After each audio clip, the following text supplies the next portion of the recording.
Mini cupcakes? As in the mini version of regular cupcakes, which is already a mini version of cake? Honestly, where does it end with you people?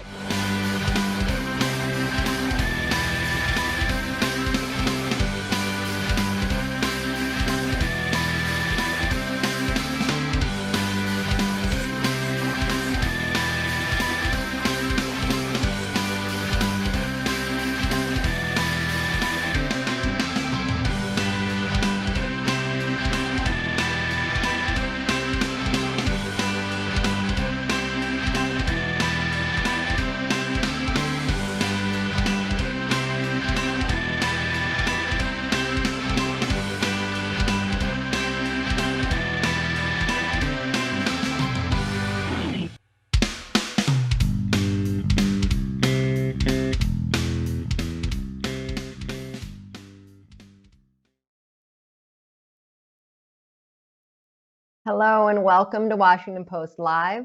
I'm Sarah Ellison, a staff writer here at the Post. Joining me today is Brian Baumgartner, best known for his role as Kevin in the popular sitcom The Office. He's here to talk to us about his new book, Welcome to Dunder Mifflin, the ultimate oral history of The Office. Welcome, Brian. Thank you so much. It's so nice to be here with you. Well, we're thrilled to have you. One, I just want to thank you for the timing of this and ask you a little bit about what you thought made The Office so popular at the beginning of the pandemic. We were all forced to work from home, and I think it really helped people to sort of re-enter this world, but I'm curious why you think it may have done that. Well, I don't know exactly, except I know that time and time and time again, I am told that The Office brings people comfort. That is a word that keeps coming up to me when people say to me, "Oh, I watch The Office every night before I go to sleep," which at its face, I always think, is that a good thing that you're watching The Office to help you sleep? But I keep hearing that, and I think that ultimately there are crazy characters who do crazy things and at times don't behave appropriately, at times don't behave nicely. But the overall message from the show is one of family and kindness and disparate people who are together in a space day after day that ultimately care about each other. And I think that that feeling is what brings people comfort. So let's get to the book. Why now? Why did you decide to launch a book at this moment? Well, in part, it's exactly the first question you asked. I mean, I say to people, we were a hit show, right? Like we were NBC's top show, top scripted show. For the majority of the time we were on the air after struggling mightily out of the gates. But we were never like Friends, right? We were never like our faces on billboards in Times Square and on the cover of Vogue week after week or whatever, month after month. Like that wasn't the show. Like we were culty, we were a hit. There were people who loved it, but we were never that. And then over the last few years, there has been a shift, which is, and part of it came with me walking through airports or going into restaurants again. And I had a conversation with Rainn Wilson at some point a few years ago. And I said, it feels like the show is as big now as it was when we were on the air. I mean, this was 6-7 years since we'd filmed anything. And he said, "Oh no, we're bigger. It's bigger now." And then Nielsen starts releasing the information. I saw the graphic come up. 57.1 billion minutes were streamed on Netflix alone in 2020. It doesn't count Comedy Central. It doesn't count DVDs. It doesn't count, all the illegal ways that people download the show. And so for me, it was about a question, which was why? Like, why is this show now more popular than it was? Now 7-8 years since we've been on the air. Why are more people watching it?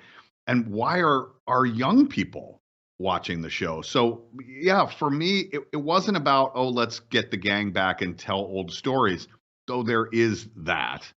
Um, it really was an active exploration from me and Ben Silverman as to why. Why did this happen? Why is the show bigger now? And can we find clues from the beginning that tell us why, in terms of the cast that was hired, the way the show was shot, Greg Daniels being brought on as as the creator of the American version of The Office, Ken Kwapis, who was hired. Can we find some clues as to how the show was shot, its specific aesthetic that tell us why that is? So that was really, for me, the reason for the book, was trying to come up with the answer to that question. And do you feel you did that? No, not really. I mean, I came up with multiple answers, right? I mean, it is, and it was intentionally an oral history, right? Which by definition means it's our memories, and it's individual memories. And there are things that I learned that I didn't know anything about, that I had never heard before. And then there are moments or scenes or events that took place that I remember, but I remember quite differently. So what the book is really an attempt to bring all of those memories together and to tell our story as we remember, or as we interpret the events unfolding. So I don't know exactly. I think that in terms of the young people, something now is very, very clear to me, because now it's not just 16 and 17-year-olds, it's 10, 11, 12-year-olds who are writing me or approaching me. And I think that when we were on the air, this was conscious, right? We believed we were making a show for people who worked in offices. Like, we talked about that on set. Like, there are 200 million Americans that work in offices. So if 10% can relate to it, if 5% can relate to it and watch it, then we'll have a hit. We'll be in great shape. We were not making a show for young people, but I think that the correlation, the parallel between an unreasonable boss who makes his employees do unreasonable things while sitting next to people that you don't choose to sit next to in a similar environment day after day, the parallel between that and an unreasonable teacher who makes their students do unreasonable things while sitting next to people year after year, day after day, you don't choose to. I think that environment between school and office is way closer than even we knew. Fascinating. As the mother of a 9-year-old who's a huge fan of this show, I can attest to the appeal among younger people. You told my colleague Thomas Floyd last month. Well, he wrote that the book is less like a Hollywood nostalgia trip and more like a true crime mystery. And you told him, quote, "Instead of why is this person missing or who killed this person, the mystery is why is this show now more watched than anything else?" Why do you think it is more popular than ever before? Again, there are theories that different people had that I thought were at least interesting. There was one notion that a couple of people discussed with me, that there's a nostalgia that comes. Like, this is crazy. We were making a show, right, about a dying industry, the paper company business, a small business. But a couple of people talked to me about that to young people, or even people that are not so young now, like, the day of the small business is dying, right? So we have issues about called healthcare, or constantly we're trying to survive and stay afloat, but big corporations, Sabre in the case of The Office, has to come in and kind of save us or take us over. But now, like, companies like Dunder Mifflin don't exist, right? Or they exist very, very sporadically. If you want to be in the paper business or office supply business, it's about staples, right? It's about Office Max. Like the mom and pop shops are dying. So it's this weird thing where we were in a way lampooning or poking fun of the way that we operated in this small paper company in Scranton, Pennsylvania. But now there's an idea, at least from some people, that actually that would be really cool. Like it would be cool to live in a place like, or sorry, to work in a place like Dunder Mifflin, because those kind of businesses in and of itself, even 15 years later, are, well, they're less and less. I have one producer who just says, in terms of why now, he just says, well, it's funny. Like it's of course that's why, that it's sort of as simple as that. I will say that I went back and watched the whole thing start to finish, and it's remarkable to me, in my opinion, as just a fan myself of the show, how well it holds up. And there's sort of a theory about that for me, right? Like there's so many other shows that feel dated, right? When you go back and watch, whether it's the hairstyles or the wardrobe or whatever. But it occurred to me that, we shoot in this documentary format, right? That if you watch a documentary about the 70s, you don't watch that and go, oh, it feels so dated, or the 60s. You don't think, oh, that's dated. You're watching a documentary about a different period of time. And there is a belief from me that in terms of it doesn't matter when you watch it, either if you watched it live when it was on the air, or you watch it 10 or 20 years from now, because of the way it's shot and because of how strongly we adhered to that documentary format, it almost by definition makes it not dated. I don't know if that makes any sense, but I think that's a part of it as well. And now I think, especially with young people, it's a little subversive, right? And I think that appeals to young people as well. That's what I've sort of always thought. And now, well, I mean, your 9-year-old, I think it's a little young, but who am I to judge? I love it. I think that it's, now it's almost become required viewing to go to school and to be able to talk about it. Well, we censor parts of it, so lest you Okay. think I'm an irresponsible mother. Right. I think let me when ask people you- tell me yeah. that with young people, I always think about the sexual harassment episode. Like that is the episode that always popped into my mind. And this is some good trivia, that we were the first half-hour comedy in television history to have the deep voice come on at the beginning that says, the following program may be unsuitable for children under 13. And I think about that all the time with the young fans who come up. I'm like, you watched that? Like I was a little blushing during that episode. I don't know. Right.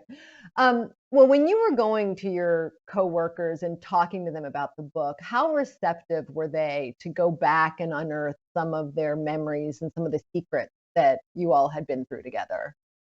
That was probably the most surprising thing for me, was how open people were. And that's probably like a stock answer, like, of course, but I actually think in terms of that also, we're kind of in the sweet spot, right? Like it had been 7 or 8 years. So one, it was great for so many, particularly writers or executives or crew people that I hadn't seen in years. So there was that. There was us just kind of getting the band back together and talking, which was really fun. But I think also, whether it was articulated by everybody or not, everybody sort of has that same question. Like it's now brought up so often in our lives. And so for us to sort of be able to go back with enough time and space between shooting the show and now, that I think people really wanted to. I mean, I tell this story. I don't know if he would get mad at me or not, but I talked to Steve Carell for 3.5 hours. We talked. He was in the middle of shooting Space Force. Like he did not have the time for us to have that conversation. But we did, and we finished and said goodbye. And I said, "Oh, I'll walk you to your car."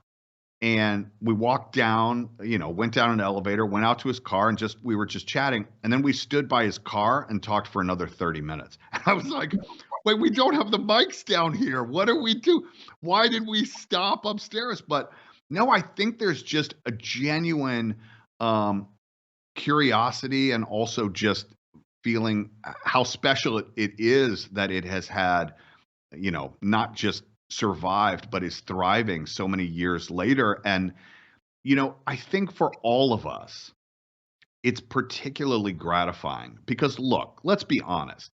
We all have worked or work on things now that we do for a variety of reasons that are not necessarily the quality of the project, right? And that was the thing from the very beginning. Everybody bought in to The Office. Mhm. Everybody who was working on it believed in the show, one, and two, worked extra hard, like didn't complain. There wasn't egos. Like, I don't even know how to explain it, but it was just about trying to deliver. And when there were fights, which there were, it was always about what is the right answer here? Like, what is the best, not right, because that doesn't apply in art, but what is the best way to shoot this scene? What is the best thing for this relationship? And I joked with Jenna Fisher and John Krasinski a lot, like nothing would halt a production day like a big Jim and Pam scene. And there were typically one a week, right? And it would be, it's times just hours. Like what, because their story played out in the margins, in the background, often with a glance or a graze of hand on hand, like what is too big? What is too much? How should this be played out? And so it wasn't easy always. And, I, for one, was like, is there any way that I can go home before the scene starts? Because I know we're going to be here for 17 hours if I don't. So it wasn't that there weren't discussions or fights, but it was always in what is the best way that this scene could be shot. And that was universal across the board. And I mean crew, writers, directors who came in, actors, everybody was just trying to make the best show. So the fact that it's successful has found this new life and resurgence. I think everybody's just genuinely excited about that. Was anybody resistant to talking to you for the book? No, I mean, we had, when we did our preliminary interviews, we stopped. I'm going to mess up the date, but I talked to Craig Robinson. He had been on a stand-up tour across the land. And I think I talked to him on something like March 13th of 2020, right? And drove home, and then basically the world shut down.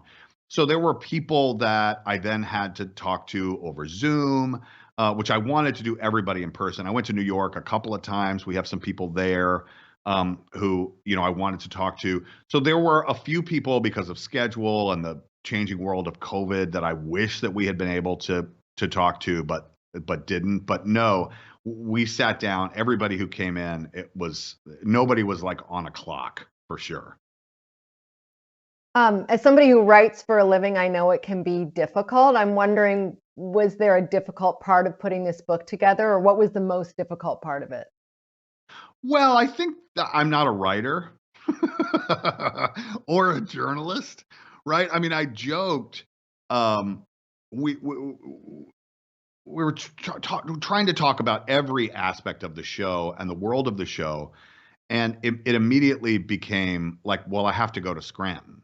Like Scranton is such a huge part of the show, and the people of Scranton have done so much.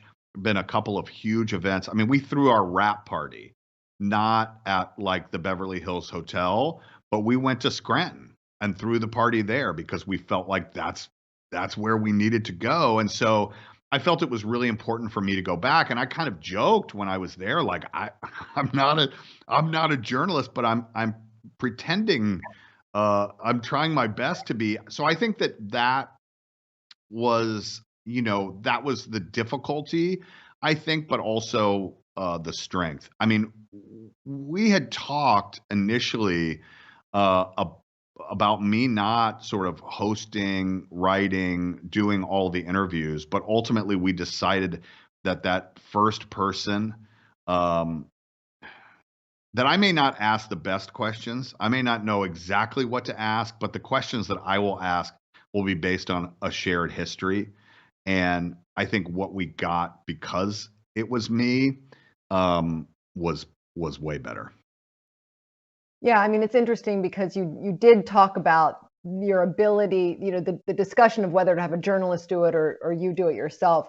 What do you think you got out of people because it was based on that shared history that a professional question asker like a journalist wouldn't have been able to get? Well, look, I get interviewed all the time. I mean, we're more having a discussion, but this in and of itself, I, I, I- if I'm getting interviewed by somebody, there's always a guard that comes up. Right. Again, this is more of a discussion. But if I'm getting interviewed, um, and the person asking the questions may be asking because of real and true curiosity, but I was able to ask questions because I was there. And so I think there are two things. One is I was I was able to people or remind them of specific events that I knew about because we were both there in the room where it happened, to steal a phrase. But also, I wanted it to be entertaining as well, and I wanted some of the comedy to come through. And a huge part of the book is about the family that we created. And I think that when people talk about comfort as well, I think that the way that we all felt about each other and our experience together comes through when you're watching the show. I think it's I think it's clear. And so what I wanted through this was for that same feeling to happen. That there is that it is a story told by a family as Yeah. opposed to someone asking questions and getting an answer. Because again, for me, and I know I've said it, but I can't overstate it. It really, for me, it being an active exploration was what was, one, I wanted to do, but two, to me, what was most interesting. So it's Right. less about, oh, this happened. Let me tell you what happened. Let me tell you the story. It was more, how could this have affected this? Or how could we have known? Or all of those things. It's fascinating. I do want to get to some of the some of the secrets of the book, some of the things that our audience might not know. So I'm going to read off a couple of things in my own notes. Kristen Wiig auditioned for the role of Pam, and things obviously have worked out for her. But can you imagine anyone else playing Pam than who did? No. And in fact, so this is, I guess, was new information for me. I didn't know this, but I asked Greg Daniels, the creator, Ken Kwapis, the writer, Ben Silverman, several others, of everyone who was cast initially. Um, who did you know first? Like, what was the first person that fell into place? And everybody said Jenna Fisher, Pam. Hmm. That was it. She walked in and she was Pam. Like, and Greg Daniels said that she was Pam. And he said, there was some improvisation that happened in the audition process, and he said later he found himself. She was so just genuinely a person applying for a receptionist job that he started asking her questions like out of this genuine curiosity. It was almost like for him he lost himself. But he said, comes off the top of my mind, he was like, "Where did you work before? where were you? Where were you? Where were you employed? But like literally started asking her questions because he just sort of lost himself in the, like she just was the person.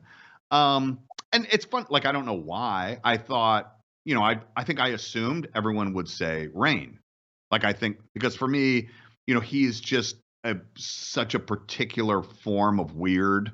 And he had done, he had in some ways had sort of the most success. I mean, we were all unknowns, but he had done like a season on 6 Feet Under 1 or 2 years before, and so he was known, and it sort of just fit right in. It's such a specific character. That's what I assumed, but everybody said no, Jenna. But yeah, about the Kristen Wiig thing. I mean, this. I didn't learn this in the book, but I've told the story.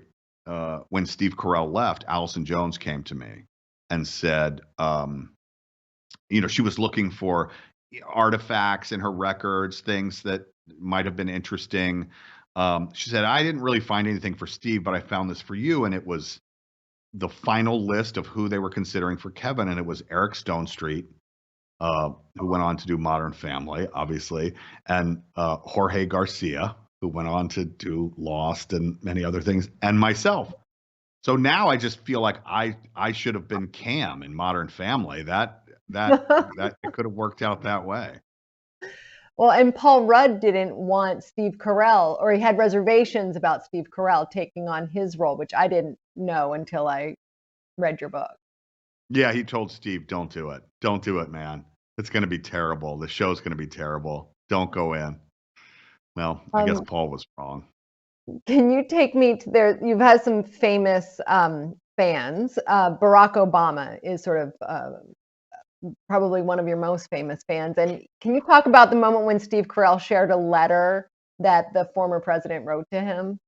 Yeah, he said Thursday nights are office nights in the White House, which I mean, it kind of doesn't get any cooler than that. We had some photocopied letters that were posted for a period of time. Aaron Sorkin wrote a very, very nice letter.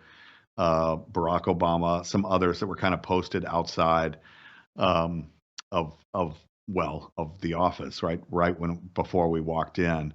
Yeah, it's amazing, and I ended up talking to Billie Eilish, who is famously a very big fan of the show, and in fact wrote a song about her fandom of the show, My Strange Addiction, and talked to her. And she was another person who talked about comfort and the show. She puts it on, even if she's not watching. She feels like she knows what everybody looks like and what's happening in every scene, but she puts it on because it takes her to a place that brings her comfort.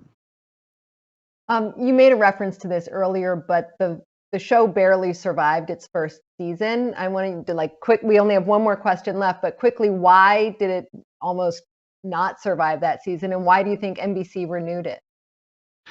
It was weird. It was a weird show, shot in a weird way. There wasn't a laugh track.